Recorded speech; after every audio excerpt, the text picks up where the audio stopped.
where they're attempting to bring shows in there. They're attempting to bring, and again, this is the dreaded free market, attempting to bring people downtown. These people deserve your support, and they deserve it in a way where individuals are giving, whether it be, going to their businesses or donating to their private charities and supporting them privately. And that's the libertarian ethos, and that's what I think all of us in this room support. So a shout out to them and the best of luck. And we're gonna do some follow up as we go along during the year to see if there's going to be any attempt next year at reestablishing this worthy cause. You just reminded me that I have my East Greenwich Cove Commission meeting this week, and you'd be surprised, it gets pretty rowdy down there. I'm not surprised at all. I mean, there's some big do-re-mi at stake in some of this stuff. Some pretty big, some pretty interesting nights. People want to know what's happening in their backyards. I was, it would be just great if, out at nightclubs or in the city out late at night, and I catch a black eye at the Cove Commission meeting. We'll let you know. I think we're going to start a police blotter. Given Mr. Plain's experience with the E.G.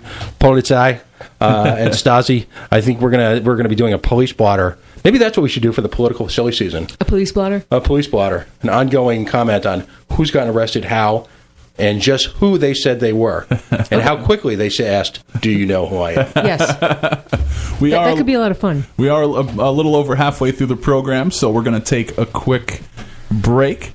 Check out coalitionradio.us, facebook.com/The Coalition Radio. On Twitter, coalition_radio.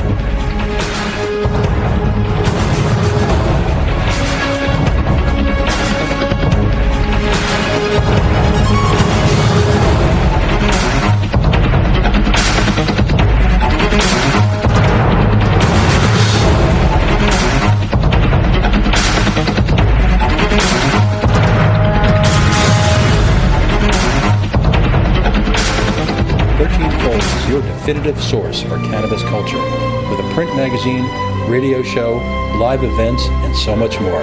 Check them out online at 13folds.com.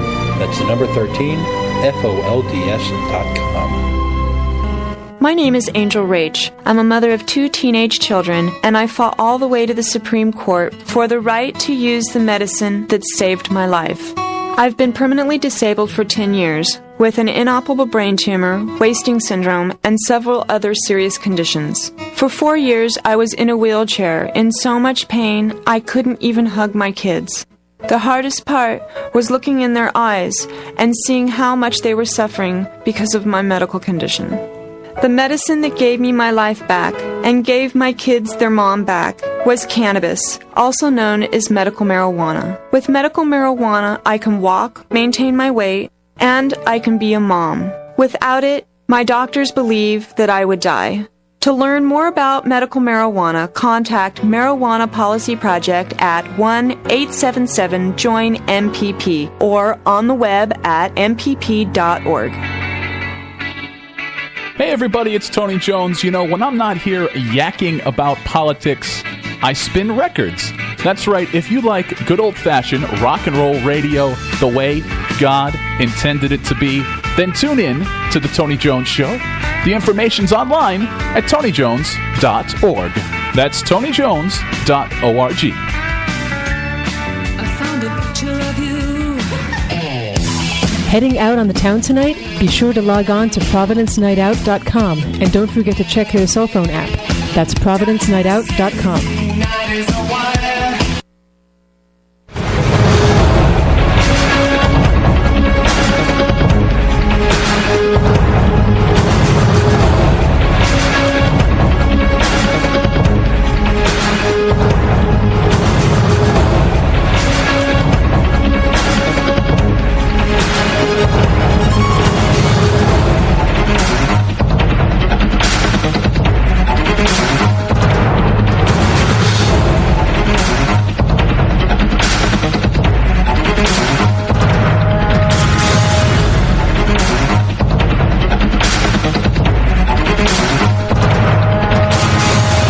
Tony Jones here. You're tuned in to the Coalition online at coalitionradio.us. PO Taxpayer is here. Hey now. Christine is here. Hello. We do have some feedback coming in online, facebook.com/The Coalition Radio. Our old pal, the fiery Wildside Clyde, who I saw having a hoot at the Rhode Island Comic-Con this weekend. I could do a whole hour show on Comic-Con and how comic book nerds and political nerds. I'll save that for a blog, I think. There's some similarities. There's some do's and don'ts going on. But Wildside has to say, trying to feed the poor in Democratic Woonsocket, how dare they? Will we get the pension-sucking fire department to shut you down? And maybe that's part of it. Maybe, but I would point out to Mr. Clyde that the current administration is a Republican. Oh! I hate when truth gets in the way. Damn. See what you've done now. You've injected a note of fact into our carefully constructed world of fiction here. It's a timely fact, isn't it? Because I think you had a comment you wanted to make on this very subject. Oh, absolutely. So thank you, Mr. Clyde. Thank you for being you. Because he's a great guy, and he is the gift that keeps on giving. That's right. This week, in a stunning announcement, we have a subgroup of Rhode Island political wannabes candidates I call the Cher candidates. Because, like Cher, they are larger than life, both in their own mind and independently. So, it's no longer Anthony Gemma, it's the Gemma. It's no longer Ken Block, it's the Block. Because these are not mere politicians, they're life forces. So, in a controversial move, Mr. Block renounced the incredible effort that had been taken to build up the moderate party, both of his own financially and taxpayer dollars, and said, just kidding. In the words of the immortal, one of my favorite philosophers, the immortal Rosanna Dana, never mind, and decided that the very party that he had castigated a mere few weeks ago, who had, over their gun raffle. And by the way, we have a winner of the Stinger missile, except they've just asked us not to announce, okay? So we did successfully raffle off our Stinger missile, okay? They have not come forward yet. So the very Ken Block who's made sport of the Republican Party over the last few years, justifiably, by the way. We're not going to fault him on that. Listen, if you can use humiliation, humor, or whatever, any of these guys, it's all good. We love you for it. But now, all of a sudden, Tony wants to become the Republican nominee for the governorship. Why? Now, in full disclosure, I like Ken Block. I supported Ken Block. I've actually donated to his campaign. Now, when I think about it, if I knew he was going to run as a Republican, I probably would not have donated. And in protest, I am actually registered as a moderate because I don't have any interest in registering as a Democrat per se. Definitely, I'm not going to register as a Republican.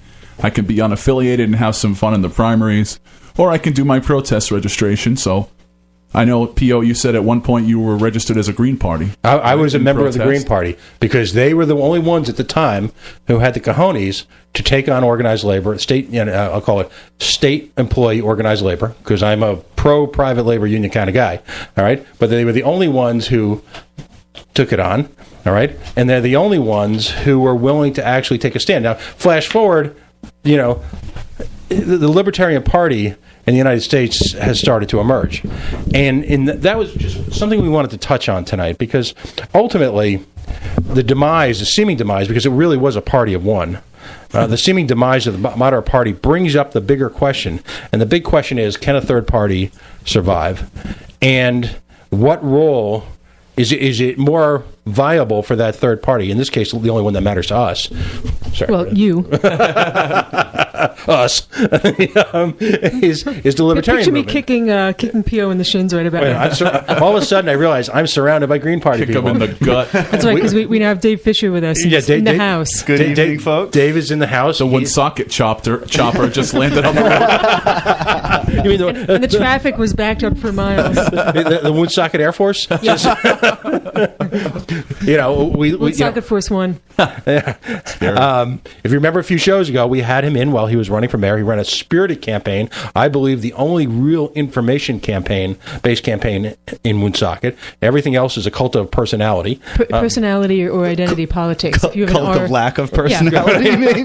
I'll just pick the generic person with the R or the D after their name because that's the brand I've been buying into for years. Exactly. So the question is, do libertarians continue to be mired in the indentured servitude to the Republican Party? And at this point in time, I say no. I say it's time for third parties in this state to, let's just say, actually, let's be really straightforward. It's time for a second party to rise in this state, whether it be the Green Party or the Libertarian Party. It's time for another political organization to assume the role of challenging the democratic status quo in this state.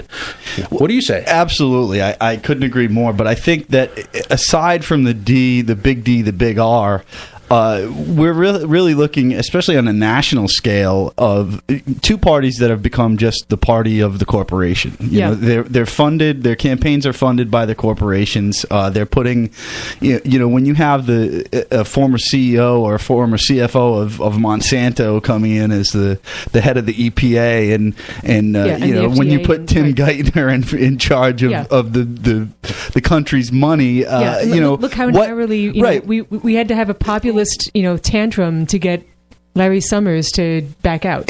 And it comes down to two sides of the same tarnished coin that we're making the decision between in this country. And I think that there is certainly we've seen a few stories in the last few weeks about how there is a real clamor for third party and independent candidates coming up and rising up. The problem with that, as I certainly found in Woonsocket, is not having the machinery behind you. Back last year when I was managing Abel Collins' campaign against Jim Langevin down in District 2, in the waning days of the campaign, we had a lot of talk about starting maybe like an independent candidate pack here in the state that could provide those services, have all the databases, have the back of the house services, have somebody on staff that knows the ins and the outs of election filing, federal and statewide, because the independent candidate just doesn't really have access to that back of the house stuff,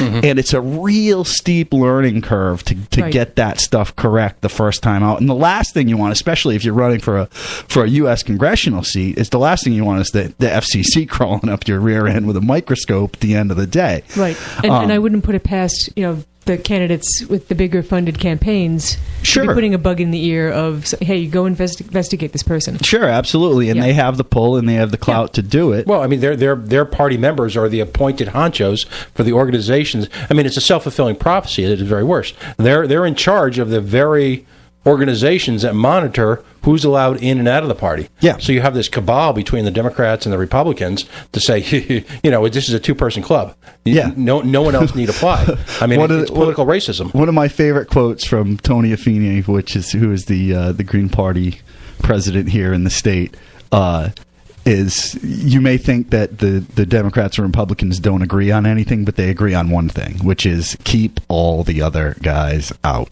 Absolutely. Right. And I think that that's 100% true. They've drawn these lines between themselves that really don't exist, and that spills out into the general population where they're trying to draw lines between people that don't really exist there, and they do that so that they have a little crack to drive those wedge issues into and really separate people on issues that at the end of the day they probably agree on. Right. And the whole point is to have emotion cloud what's happening in the back rooms.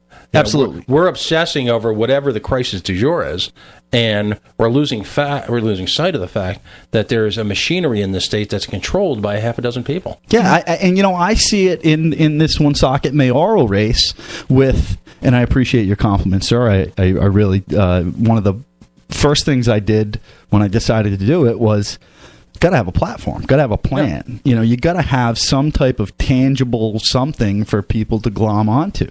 And there was just nothing. And to this day, we're 2 days out from that election, and I still haven't heard anything really tangible from either of those candidates.